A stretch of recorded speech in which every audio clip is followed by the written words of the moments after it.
अस्सलाम वालेकुम दोस्तों, मैं डॉक्टर शादनान हूँ और आज हम पायोनियर का NIUM 2007 का पेपर डिस्कस करेंगे इंशाल्लाह। और मैं आपको ये भी बता दूं कि जो लोग 2025 में AIA-PGT की तैयारी कर रहे हैं तो वो मेरा नीचे दिया ये डिस्क्रिप्शन में मैं एक लिंक डाल दूंगा व्हाट्सएप ग्रुप का और टेलीग्राम चैनल का भी अपने, तो उसको जाकर सब्सक्राइब कर लें और व्हाट्सएप ग्रुप ज्वाइन कर लें। इंशाल्लाह AIA-PGT 2025 की हम बहुत ही अफोर्डेबल कॉस्ट में कोचिंग कराएंगे और हमारा जो लक्ष्य है, हमारा जो टारगेट है वो ये है कि हम स्मार्ट वर्क कराएं बच्चों को। मैं पहले भी ये बात कह चुका हूँ और अब भी ये बात कह रहा हूँ कि अगर एना और फिजियो ही पढ़ने लग जाएं तो उसका सिलेबस भी इतना है कि 1 साल कम पड़ जाएगा। लेकिन एक कोच का, एक गाइड का काम ये होता है कि वो आपको बताए कि क्या पढ़ना है, किस तरह पढ़ना है, कहाँ से पढ़ना है और कितना पढ़ना है, ताकि आप स्मार्ट वर्क करके सिलेक्शन पा सकें। खैर, तो वो डिस्क्रिप्शन में लिंक आपको मिलेगा, उसे ज़रूर ज्वाइन कर लीजिएगा। और बाकी हम चलिए पेपर शुरू करते हैं। क्वेश्चन नंबर 1, आतिया इलाही इज अ सिनोनिम ऑफ। देखिए, आतिया इलाही किसका सिनोनिम है? डायरेक्ट सवाल है ये। इसका सही जवाब है नौशदारों का। ठीक है, ये बहुत आसान पेपर है। 2007 का, 2008 का भी बहुत आसान पेपर है, तो हम जल्दी जल्दी ये करेंगे।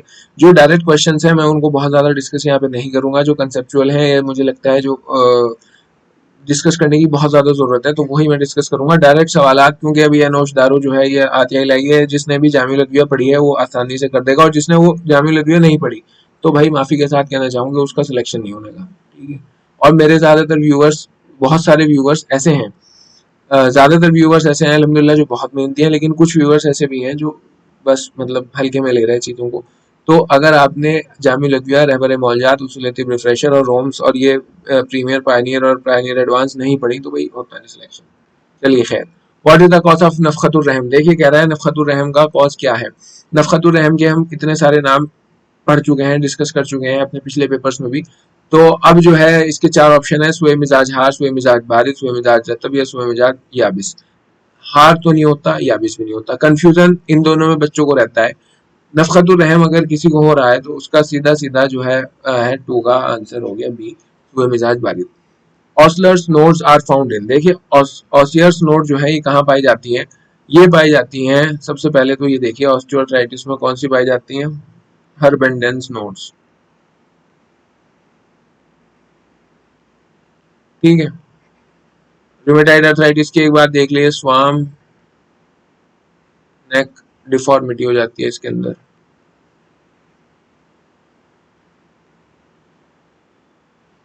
और ये जो सब एक्यूट बैक्टीरियल एंडोकार्डाइटिस है इसमें पाए जाते हैं ऑसियर्स नोड। ठीक है, क्वेश्चन नंबर 4, रिक्कत और हिद्दत दम में लीड टू। ये कह रहे हैं रिक्कत और हिद्दत अगर खून के अंदर होगी तो क्या हो सकता है? किल्लत दम यानी एमनोरिया, एहतबास दम। किल्लत दम मतलब जिसमें पीरियड कम आते हैं, एतबास तम्स एमिनोरिया, कसरत तम्स मिनोरेजिया और उसरे तम्स। तो इसका सही आंसर बताइए क्या होगा? इसका सही आंसर है कसरत तम्स, 4 का सी।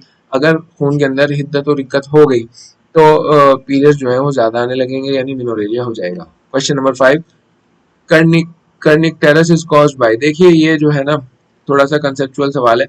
लोगों को पता होता है कि हाइपर बिलिरुबिनेमिया की वजह से होता है, लेकिन अब वो कॉन्जुगेटेड होता है या अनकॉन्जुगेटेड होता है, इसमें लोग कंफ्यूज हो जाते हैं। सबसे पहले तो ये भी पता होना चाहिए कि कर्निक टेरस क्या होता है। बच्चों के अंदर बिलिरुबिन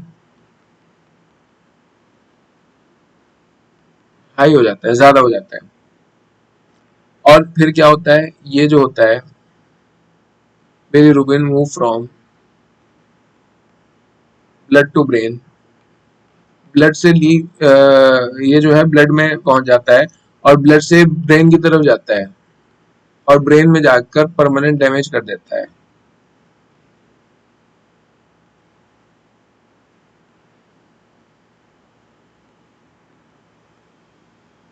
ठीक है, ये होता है किसकी वजह से है? अनकॉन्जुगेटेड हाइपर बिलिरुबिनेमिया की वजह से। ठीक है, question number 6,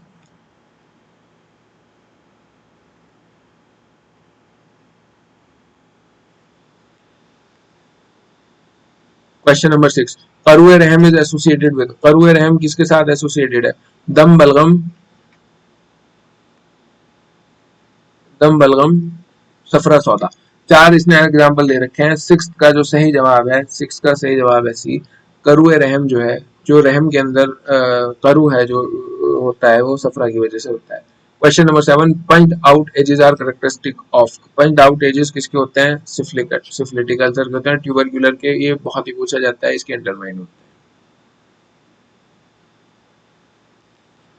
question number 8, fracture of radius and dislocation of inferior radio ulnar joint is called. देखिए ये जो डिसलोकेशन वाला पोर्शन है ना, इसे थोड़ी देर के लिए एक तरफ को रख दीजिए। अब फ्रैक्चर ऑफ अल्ना अगर हो रहा, अल्ना, तो ये हमारा होगा मोन्टेजिया। इसमें क्या होगा? फ्रैक्चर ऑफ अल्ना होगा और डिसलोकेशन ऑफ रेडियस होगा। लेकिन अगर फ्रैक्चर ऑफ रेडियस है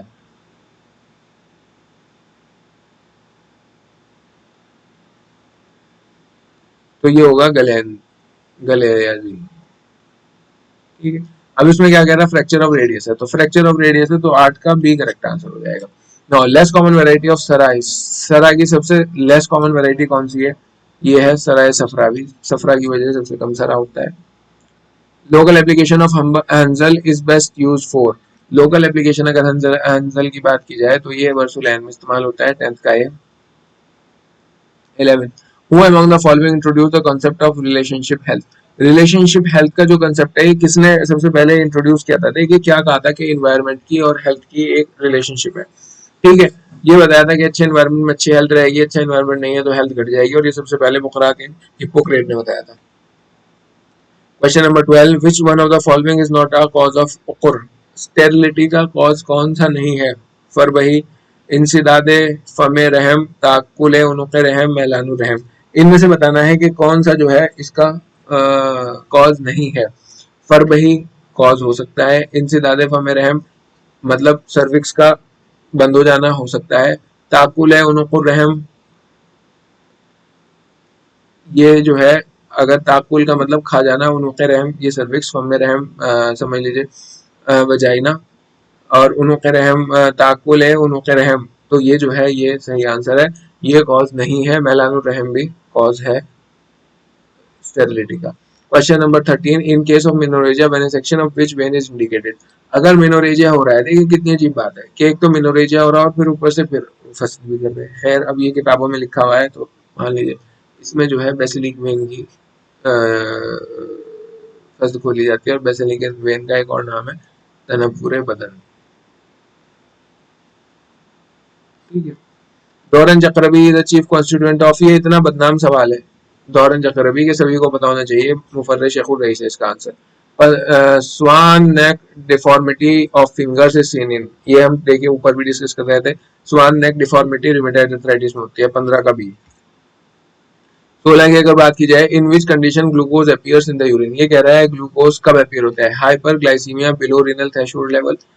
इसमें क्यों होगा? हाइपोग्लाइसीमिया में भी नहीं होने का। Hyperglycaemia beyond renal threshold level, इसमें हो जाएगा कि हाइपर ग्लाइसीमिया है और इतना है कि वो जो रेनल थ्रेशोल्ड लेवल है उसको भी ये क्रॉस कर गया, तो C is the correct answer. 17, high risk factor of carcinoma are और breast carcinoma are. Early menarche period जल्दी शुरू हो गया, लेट मेनोपॉज, मेनोपॉज भी देर से हुआ, नलीपैरिटी के बच्चे भी नहीं है, तो डी ऑल द अबव हो जाएगा। 17 का D is the correct answer. 18 की अगर बात की जाए, which circulation was first described by Ibn Nafis. तो ये जो है पल्मोनरी ब्लड सर्कुलेशन इन्होंने सबसे पहले बताई थी इब्न नफीस ने। 18 का C is the correct answer, नहीं B, pulmonary circulation B is the correct answer. 19, identify मर्ज मुरक्कब। मर्ज मुरक्कब की अगर जहां भी आए ना मर्ज मुरक्कब, सबसे पहले मर्ज मुरक्कब सुनते ही दिमाग में आना चाहिए वर्म। ठीक है, अब इसमें कह रहा है वर्म बैतूनी, सलाह दिमागी और इस्तिस्का, ये तीनों ही मर्ज मुरक्कब है, तो डी इसका करेक्ट आंसर हो जाएगा। अगर एक कहीं बात आए मर्ज मुरक्कब, तो सबसे बड़ा एग्जांपल और सबसे कॉमन एग्जांपल मर्ज मुरक्कब का वर्म होता है, यानी inflammation. Question number 20, which one of the following is only found in humans. ऐसी कौन सी कुव्वत है जो सिर्फ और सिर्फ ह्यूमंस में पाई जाती है? कुव्वत वाहिमा सब जानवरों में पाई जाती है, सामिया सुनने की, बासिरा देखने की, लेकिन बोलने की, कुव्वत नातिका बोलने की कुव्वत सिर्फ और सिर्फ ह्यूमंस में पाई जाती है। किताब उस सैयदना इज ऑथर्ड बाय। किताब उस सैयदना की अगर बात की जाए तो ये किसने ऑथर की थी? ये की थी अल बैरूनी ने। 21 का डी। ये किताबें मैं बताता हूँ, इन्हें याद करना मुश्किल होता है। ठीक है, जो रिपीट सवाल हो रहे हैं उनकी एक अलग से लिस्ट बना लीजिए, मैं बार बार बताता हूँ और उसी में से याद रखने की कोशिश कीजिए। याद रह गई तो बहुत अच्छी बात, नहीं रह गई तो क्या करें।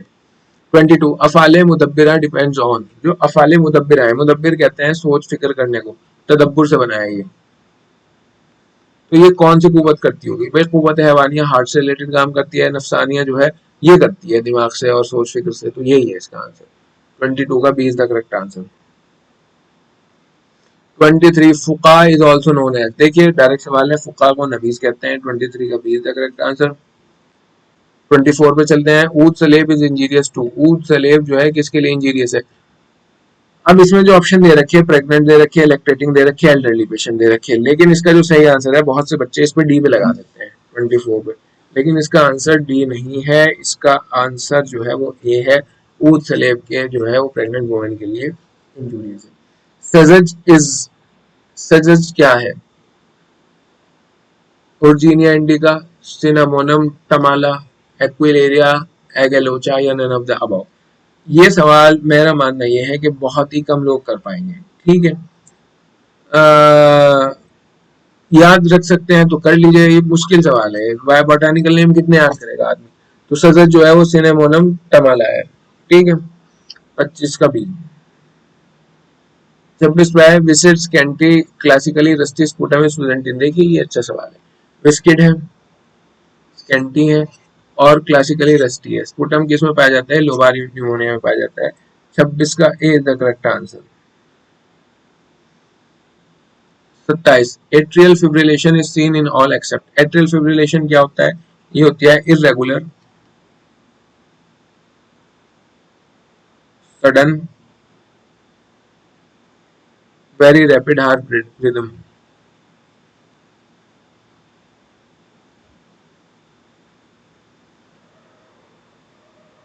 ठीक है, किसमें ये पाया जाता है सिवाय एक के?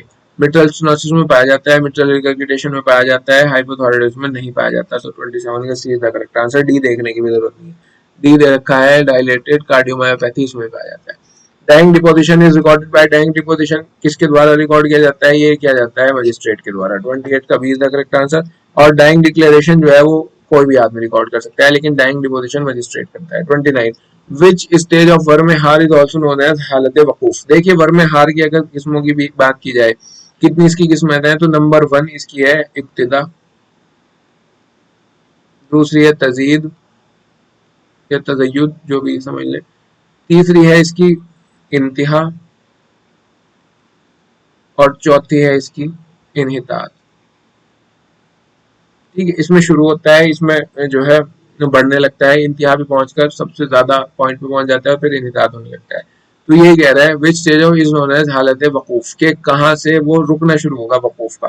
तो 29 का जो है वो सी करेक्ट आंसर है, दर्जा इंतहा पे रुक जाएगा, वकूफ का मतलब रुक जाना, उसके बाद फिर वहां से वो नीचे उतरना शुरू करेगा। 30 आर्थोडेसिस डिनोट्स, आर्थोडेसिस जो है वो क्या डिनोट करता है? तो इसका सही जवाब जान लीजिए, फ्यूजन ऑफ जॉइंट्स को आर्थोडेसिस कहते हैं। 30 का सी जो है वो करेक्ट आंसर है। 31 की बात की जाए, which is not a genetic disease, इनमें से कौन सी जेनेटिक डिजीज नहीं है? भाई डाउन सिंड्रोम है, क्रीगियर नज्जर सिंड्रोम है, विल्सन डिजीज है, लेकिन ट्राइपेनोसोमियासिस ये जो है ये नहीं है। और ये 31 जो है ये सीसी फ्लाई के द्वारा होती है, इसे अफ्रीकन स्लीपिंग सिकनेस भी कहते हैं, ठीक है।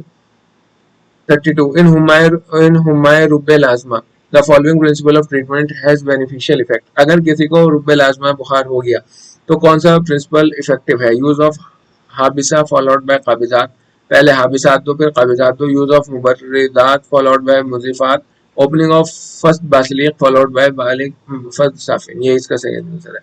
हुमाय रुबेल आजमा का उसूल इलाज ये लिखा कि सबसे पहले बासिलिक की फसद खोलें, फिर उसके फौरन बाद साफिन की खोलें।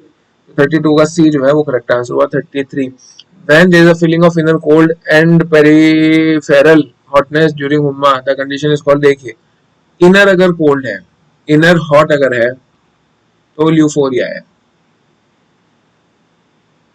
और इनर कोल्ड अगर है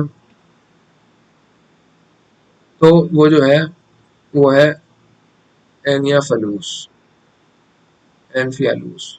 तो ए इसका करेक्ट आंसर हो गया। 33 का A is the correct answer. 34 पे अगर हम आते हैं, 34 क्वेश्चन क्या कह रहा है?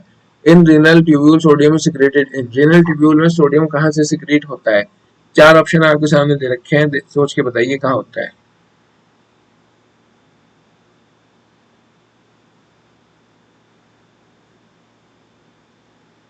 इसका सही जवाब है descending loop, Henrys loop. Descending Henry loop जो है, आप मुझे बताइएगा कि वो किसके लिए परमिएबल है, और असेंडिंग हेनरी लूप जो है किसके लिए परमिएबल है और किसके लिए इम्परमिएबल है। दोनों का कमेंट करके मुझे बताइएगा। ये सवाल जो कहता हूँ 2008 के पेपर में भी NIM में आया है, उसमें भी हम डिस्कस करेंगे। अकॉर्डिंग टू इब्न सीना हरकत नफ्स, इब्न सीना ने कहा था कि हरकत की नफ्स की जो हरकत है वो हरकत वज़ई है। रटा रटा सवाल है। 35 का सी द करेक्ट आंसर। 36 पे आते हैं, Nissl's granules are present in the nerve. Nissl's granule जो है वो कहाँ पाए जाते हैं? तो जाहिर है पता ही है, ये भी, ये तो 12th क्लास से आप पढ़ते आ रहे थे कि वो न्यूरॉन सेल बॉडी में पाए जाते हैं। 37 the following structure pass through the foramen of ovale except. Foramen of ovale में सारे स्ट्रक्चर पास करते हैं सिवाय एक के, बताइए कौन सा? मैंडिबुलर नर्व पास करती है। मैक्सिलरी नर्व की अगर बात की जाए तो ये पास नहीं करती, ये पास होती है कैवर्नस साइनस, ठीक है। और ग्रेटर पेट्रोसल नर्व इसमें से, एक्सेसरी मेनिंजियल आर्टरी भी हमारी जो है वो इसमें से। तो सही आंसर क्या हुआ? सही हुआ बी तक करेक्ट आंसर, मैक्सिलरी नर्व। 38 पे अगर आए हम, lateral deviation of great toe is known as. Great toe मतलब जो पाँव का अंगूठा है, जब वो लेटरली डिविएट हो जाए तो उसे क्या कहते हैं? उसे कहते हैं हेलेक्स वेगलस वेलगस। 38 का सी द करेक्ट आंसर। 39 की अगर बात की जाए, which of the following is the least common position of appendix. सबसे कॉमन लीस्ट, सबसे कम कौन सी अपेंडिक्स की पोजीशन मिलती है? तो 39 का जो है वो बी करेक्ट आंसर है। प्री इलियल जो है वो सबसे कॉमन, सबसे लीस्ट कॉमन है। और अगर मोस्ट कॉमन की बात की जाए तो मोस्ट का है रेट्रोसिकल, ठीक है। मोस्ट कॉमन ये है, लेकिन ये क्योंकि सबसे लीस्ट कॉमन पूछा तो प्री इलियल है। 40 the earliest manifestation of increase intracranial pressure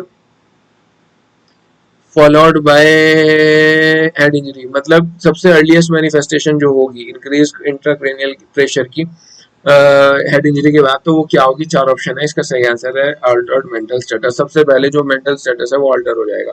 41 की बात की जाए, द कॉजेज ऑफ नब्ज मुअज्जी आर। जो नब्ज मुअज्जी है उसके कॉजेज क्या क्या है? कुव्वत का सही ज़ईफ होना और आलाए नब्ज का नर्म होना, यही है, बस आगे पढ़ने की जरूरत नहीं। कुव्वत जो है वो ज़ईफ हो जाती है और आलाए नब्ज जो है वो नर्म हो जाता है। तो ए ही इसका सही आंसर हो गया। 42 की अगर बात की जाए, जूसे खास ऑफ माजून फंजनोश सबसे लदीद है, इसका मैं मार्क नहीं करूंगा, इतना आसान सवाल है। जूसे खास ऑफ हब्बे पान का भी सुमुल फार है, और इसे हब्बे पान इसलिए कहते हैं क्योंकि हर पान में खरल की जाती है। Which is zoonotic disease. Zoonotic disease इन सब में से कौन सी है? मलेरिया, फिलेरियासिस, डेंगू, हाइटिस। देखिए ये सारी जूनोटिक डिजीज हैं जो ऊपर तीन दे रखी हैं, मलेरिया भी, फिलेरियासिस भी, डेंगू से भी, क्योंकि ये इंसेक्ट वेक्टर के द्वारा जो है पाई जाती हैं, ठीक है। जो नहीं है तो यहाँ नॉट पूछ रहा होगा, तो इसका सही जवाब है हाइड्रेटेड सिस्ट जो है वो हो जाएगा। 45 all of the following are characteristics of chicken pox except. ये कह रहा है कि सारे के सारे जो है कैरेक्टरिस्टिक हैं चिकन पॉक्स के सिवाय एक के। रैशेज अकर इन क्रॉप्स, सही बात है, होते हैं। प्लियोमॉर्फिज्म प्रेजेंट होता है। सेंट्रीपिटल इन डिस्ट्रीब्यूशन होते हैं, तो इसका डी करेक्ट आंसर है। सारे के सारे ये जो है होते हैं। 46 protective mechanism of female genital tract is impaired. जो प्रोटेक्टिव मैकेनिज्म है वो कब इम्पेयर होता है? ड्यूरिंग मेंस्ट्रुएशन होता है, चाइल्ड बर्थ होता है, आफ्टर ऑल द अबव। तो D is the correct answer. Which one is a type of बसूर। इनमें से बसूर कौन सा है?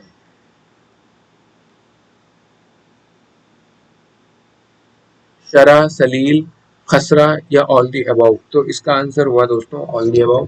आपने पढ़ी रखा है, रहबर से डायरेक्ट सवाल है। 48 which one of the following is not use for treatment of एहतबास तम्स। अगर किसी को एमिनोरिया हो गया है तो इनमें से कौन सा यूज नहीं किया जाएगा? एमिनोरिया में अभल यूज किया जाता है, पोस्ट अमलतास यूज किया जाता है, लेकिन गिले अरमनी यूज नहीं किया जाता है। गिले अरमनी मेनोरेजिया में इस्तेमाल किया जाता है। 48 का C is the correct answer, क्योंकि आपको पता है गिले अरमनी जो है वो एक हाविसुद्दा मदफिया है। Question number 49. In which of in case of इख्तनाकुर रहम all adviya are indicated for inhalation except। इख्तनाकुर रहम में सारी की सारी अद्विया जो है वो इंडिकेटेड है सिवाय एक के। जुंद बेदस्तर इंडिकेटेड है, नार चिकनी है, कुर्तान है, लेकिन मुश्क जो है वो नहीं है। तो 49 का डी जो है वो करेक्ट आंसर हो जाएगा।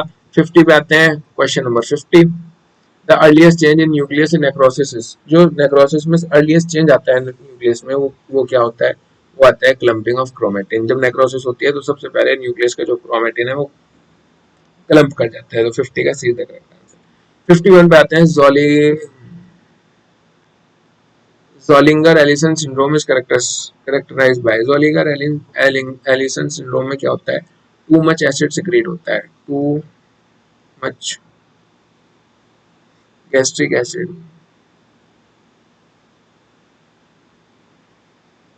और इससे क्या होता है, इस अल्सर बन जाता है। तो जो इसका जो कैरेक्टराइज किसके द्वारा होता है, पेप्टिक अल्सरेशन के। 51 का D is the correct answer. 52 पे आते हैं, Figo staging is used in. Figo staging जो है वो किस में इस्तेमाल की जाती है, अभी बहुत न्यूज में भी रहा है, तो ये कार्सिनोमा ऑफ सर्विक्स में की जाती है। 52 का डी करेक्ट आंसर है। 53 की अगर बात करें, विच ऑर्गन हैज बारिड एंड रतब टेम्परामेंट। बारिड ठंडा और तर, ठंडा और तर, तो ये ब्रेन का होता है। 53 का A is the correct answer. ये इतना आसान है कि क्या डिस्कस करूं इसको। 54, kidney heart and adrenal show which type of necrosis. देखिए जो ब्रेन करता है, बार बार पूछा जाता है, लिक्विफेक्टिव जो है वो ब्रेन करता है, और कोएगुलेटिव जो है वो हमारा किडनी, हार्ट, एड्रिनल, स्प्लीन, ये सब जो है ये हमारा कोएगुलेटिव करते हैं। तो 54 का ए जो है वो करेक्ट आंसर हो जाएगा। 55, जुज़े खास ऑफ खदर। खदर का जुज़े खास जो है काली मिर्च होती है, और काली मिर्च को हम कहते हैं फिरफिलसिया। तो 55 का बी जो है वो करेक्ट आंसर हो जाएगा। 56 की अगर बात की जाए, रतुबते तिलिया आर, ये कह रहा है रतुबते तिलिया जो है वो क्या है। रतुबते तजावीफ, इंटरस्टिशियल फ्यूज, रतुबते जोहरिया। देखिए रतुबते जोहरिया जो है ना, ये रतुबते जोहरिया, रतुबते उस्तक्सिया,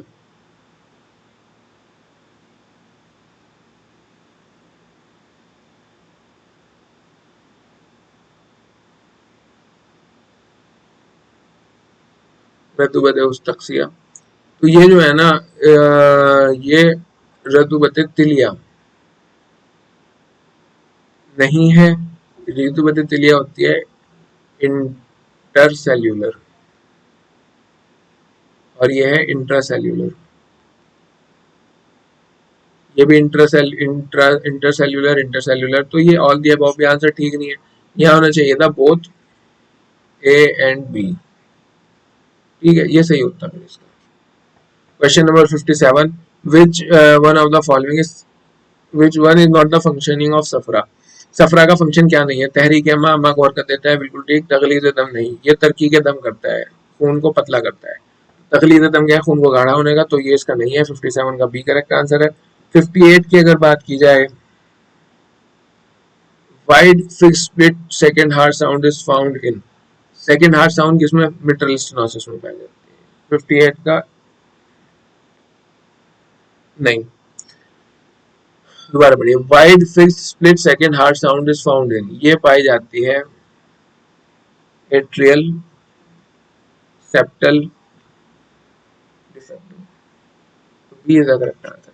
59, बोल ऑफ हुमा मुहर्रिका। मुहर्रिका कहते हैं जले हुए बुखार, तो इसका जो है भाई जाहिर है जल रहा है, तो जहाँ जलता है उसका जो 59 का नारियत भी होगी और जाफरानियत भी होगी। सी जो है वो करेक्ट आंसर है।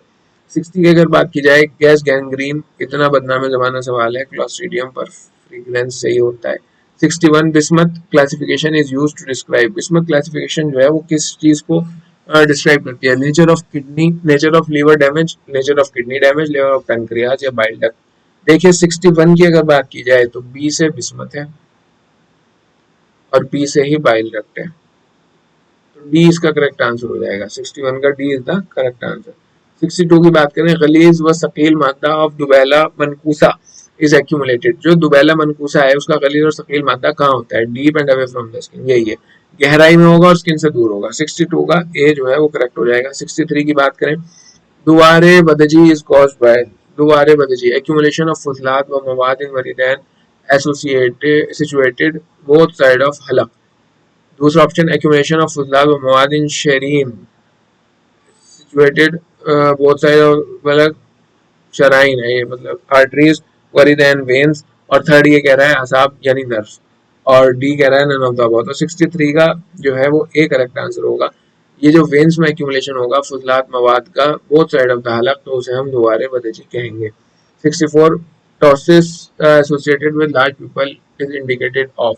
देखिए ptosis जो होता है वो किस cranial nerve की वजह से होता है वो आपको पता होना चाहिए। 64 की अगर बात की जाए तो ये ऑक्यूलोमोटर की वजह से होता है, और ऑक्यूलोमोटर कौन सी है, वो थर्ड क्रेनियल नर्व है, तो इसका जो है सी करेक्ट आंसर हो जाएगा। 65 अर्ब, अर्ब का जो है 56 इंच का सीना है, ठीक है, तो याद रखना दूसरी बार आ रहा है 65 का ए, C5 C6।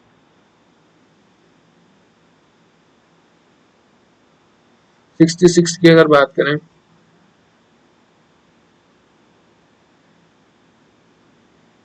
all intrinsic muscles of larynx are supplied by the recurrent laryngeal nerve except, ये कह रहा है कि सारी की सारी जो है ये रिकरेंट लैरिंजियल नर्व के द्वारा सप्लाई की जाते हैं जो इसकी मसल्स हैं सिवाय एक के, बताइए कौन सा है वो। 66 की अगर बात करें तो क्री क्रीको आर्थेनॉइड ये भी इसके द्वारा सप्लाई किया जाता है, क्रीको थायराइड इसके द्वारा सप्लाई नहीं किया जाता। क्रीको थायराइड जो है वो external branch of superior layer और in external branch of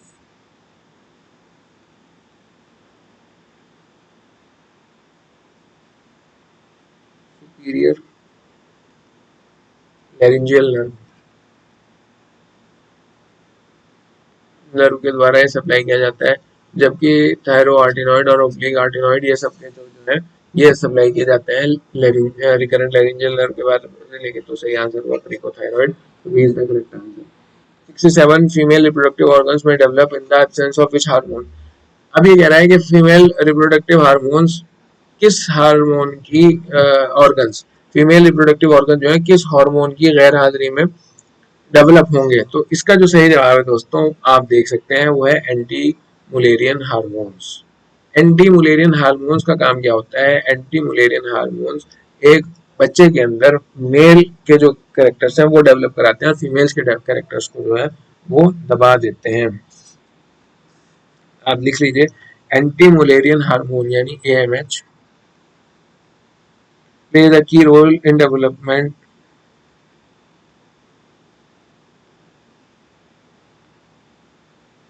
in developing baby sex।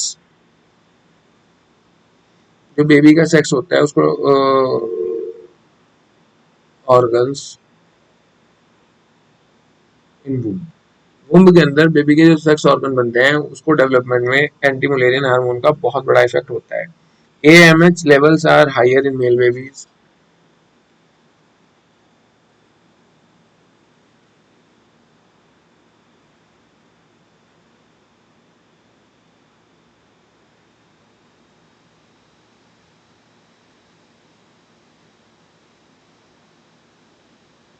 as this prevent them from developing female reproductive organ।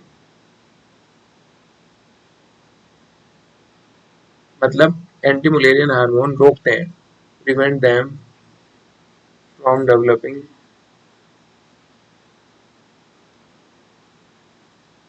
Female reproductive organ.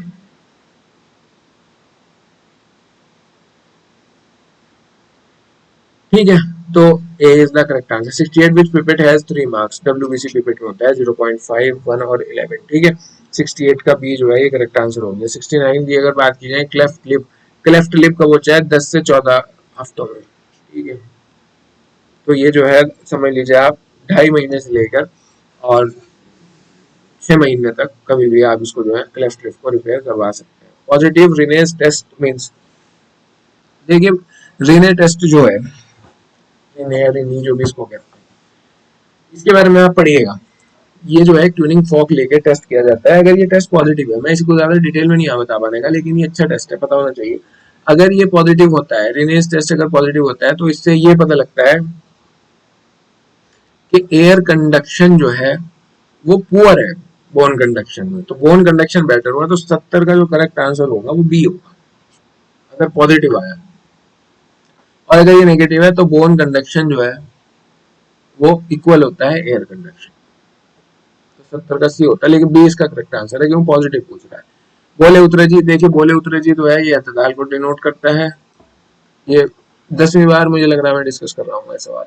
जुज़े खास ऑफ तिरियाके वबाई, तिरियाके वबाई का जुज़े खास क्या है? 72 की अगर बात की जाए तो इसका है मुरमक्की। नामला इज कॉज बाय, नमला जो है किसके द्वारा होता है? तो ये होता है 73 का।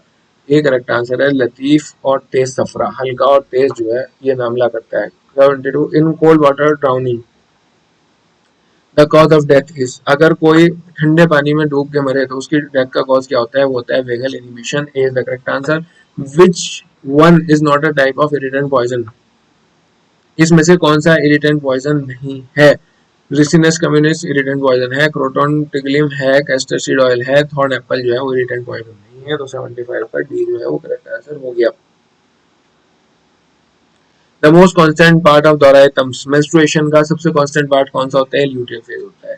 76 का सी जो है वो करेक्ट आंसर है। 78 की बात की जाए, द नॉर्मल लेंथ ऑफ हब्बुसरा, हब्बुसरा की अगर बात करें हम 77, तो इसे हब्बुसरा किसे कहते हैं? हब्बुसरा कहते हैं अम्बिलिकल कॉर्ड। और इसकी नॉर्मल लेंथ कितनी है? इसकी नॉर्मल लेंथ जो है वो होती है, बताइए, 50 से 55 centimetre. Ehrlich reagent is used in the examination of urobilinogen। 78 का एक करेक्ट आंसर हो जाएगा। 79 की अगर बात की जाए, गारेकून एक्टर्स, गारेकून की ये बात याद रखिए, ये जो है तीनों अखलात का मुसिल है, तो ये ऑल दावा हो जाएगा। सौदा, सफरा, बलगम तीनों के लिए मुस्लिम इस्तेमाल किया जाता है। 79 का डी है, इसलिए अहम है, गारेकून याद रखिएगा। 80 copper T is कंट्रा indicated in, copper T किसमें कंट्रा इंडिकेटेड है? एंडोमेट्रोसिस, पेल्विक इन्फेक्शन, एनीमिया या हार्ट डिजीज। 80 का जो करेक्ट आंसर है वो है भी पेल्विक इन्फेक्शन में, ये कंट्रा इंडिकेटेड है। 81 विच काइंड ऑफ बलगम इज हार्बरतम, देखिए पूछ रहा है बलगम के पहले अगर बात की जाए तो मजे के हिसाब से कितने टाइप्स हैं वो बताऊंगा आपको। माले, हामिस,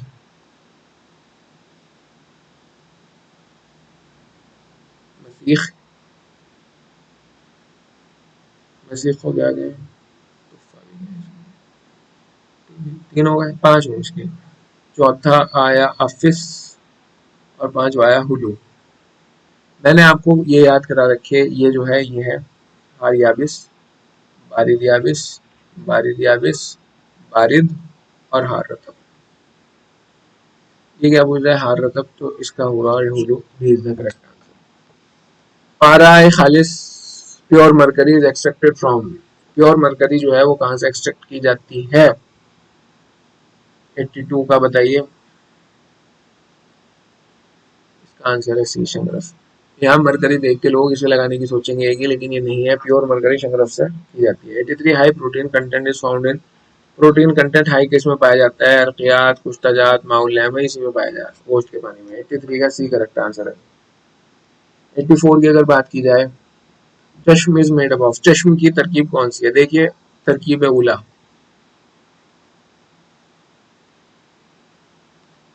तरकीब उला मैंने पढ़ा रखा है बहुत बार। तरकीब, मैं बता रहा हूँ कि तरकीब उला में आता क्या है। सबसे पहले इसमें आता है अजलात यानी मसल, तरकीब सानवी, इसमें आता है आई यानी आँख, तरकीब सलासी यानी तीसरी, इसमें आता है चेहरा, और तरकीब रुबाई, इसमें आता है सिर। तो आई पूछ रहा है तो सानवी यानी सेकंड। 84 का भी करेक्ट आंसर हो गया। 85 एकॉर्कस कैल्मस इज, एकॉर्कस कैल्मस क्या है? भी मैं बता रहा हूँ, ये मुश्किल सवाल आते हैं, इनकी एक अलग से कॉपी बना लीजिए, वहां से जो आए हुए हैं उन्हें रट लेना, उम्मीद है कि याद रह जाए। Fox glove is an example of, fox glove जो है किस तरह का पॉइजन है? 86 की अगर बात की जाए तो ये कार्डियक पॉइजन है, फॉक्स ग्लोव एक कार्डियक पॉइजन है। 87 which part of eye is called मुशर्रफ अज्जाए चश्म, मुशर्रफ अज्जाए चश्म किसे कहते हैं? भाई सीधी सी बात है, लेंस को कहते हैं, और लेंस का नाम जुलेबिया है। सी जो है वो करेक्ट आंसर हो गया 87 का। 88 की अगर बात करें, which one of the following is not an indicative of बरूदत, बरूदत का इंडिकेटिव कौन सा नहीं है? एग्जाम्पल क्या क्या दे रखे? तिबनी, फिस्तकी, जंजारी या नीलगी। इसमें से बताना यह है कि बरूदत पर दलालत कौन नहीं करता, तो इसका जो सही जवाब है 88 का वो है सी, जंजारी। ये बरूदत पर दलालत नहीं करता, ये हरारत को करता है। और फस्तक की तो एक्सट्रीम बरूदत पे दलालत करता है। 89 नफ्ज मुतवातिर एसोसिएटेड विद, देखिए नफ्ज मुतवातिर किससे एसोसिएटेड है, ये ज़माना सुकून से एसोसिएटेड होती है। 89 का भी जब मैंने नफ्ज पढ़ाई थी तो आपको बताया था नफ्ज मुतवातिर ज़माना सुकून से एसोसिएटेड होती है। Question number 90, live vaccines are, live vaccines BCG measles और पोलियो पहली ही लाइव वैक्सीन्स है, तो 90 का आंखें बंद करके ए मार दो, आगे याद करने की जरूरत नहीं है, ठीक है। रूबेला भी आता है लाइव वैक्सीन्स के अंदर, मम्स भी आता है, मीजल्स और बीसीजी, ठीक है।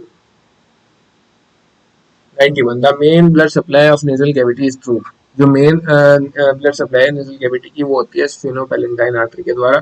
91 का डी करेक्ट आंसर हो गया। 92 according to Unani concept the रतूबत बलगमी which coats inner wall of the intestine is called, जो इनर वॉल ऑफ इंटेस्टाइन को रतूबत बलगमी होती है उसको क्या कहते हैं, उसको कहते हैं रतूबत सहरोजिया।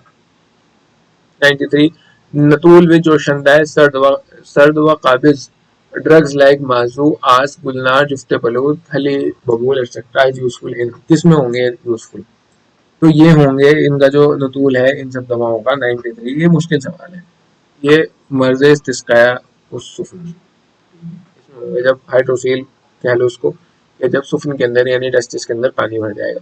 Anterior horn cells are effective in, anterior horn cell जो है ये स्ट्राइचिंग ये पॉइजनिंग में इफेक्ट होते हैं। 94 का बी जो है वो करेक्ट आंसर है। 95 पे आते हैं preserved function of upper face loss of nasolabial folds and mouth deviate indicate. अब ये देखिए लकवे की तीन किस्में आई थी, इसमें जो है फोकल को आया था और टैक्सनल को आया था और मरकजी आया था। अब इसमें क्या हुआ था, जो फोकल कुआ होता है लकवा है फोकल कुआ, इसमें उसके कुछ चीजें जो है वो बची रहती हैं, जैसे वो अपनी आंख खोल सकता है, बंद कर सकता है, और उसके जो है जो अपर फेस के फंक्शन है वो बचे रहते हैं, ठीक है। तो ये फोकल कुआ इसका आंसर है। 95 का ए जो है वो करेक्ट आंसर है। और अगर पूछा जाए कि फोकल कुआ के लकवे के लीजन कहाँ होते हैं, तो इसके लीजन होते हैं मुकद्दम दिमाग के अंदर,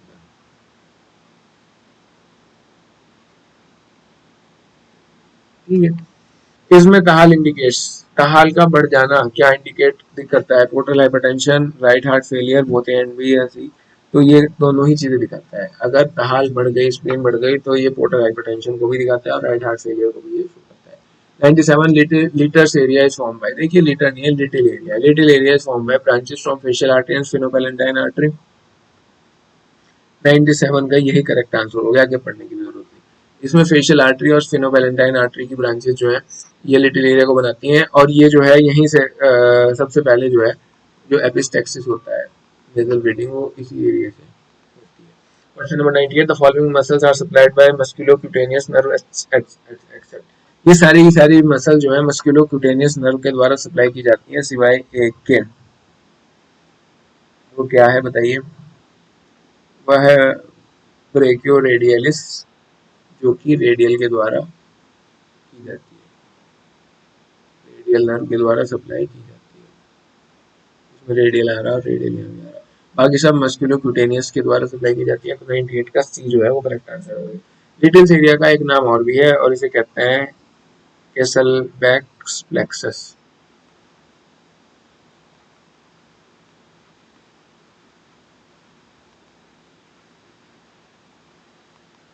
ठीक है। 99 शौकतुल बैजा इज, शौकतुल बैजा जो है वो किसे कहते हैं, ये कहते हैं बादावर्द को।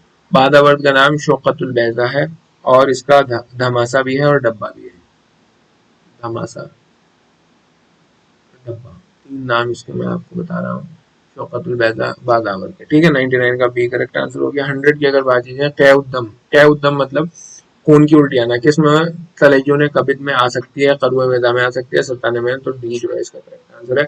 अल्हम्दुलिल्लाह हमने ये पेपर भी कर लिया और ये पेपर मैंने आपको कंपैरेटिवली थोड़ा फास्ट कराया है, ठीक है, क्योंकि ये सवाल इसमें से तकरीबन 50 सवाल तो ऐसे थे जो हम पहले डिटेल में डिस्कस कर चुके हैं और जो 50 डिस्कस नहीं कर चुके वो मैं आपको पढ़ा चुका हूँ, ठीक है।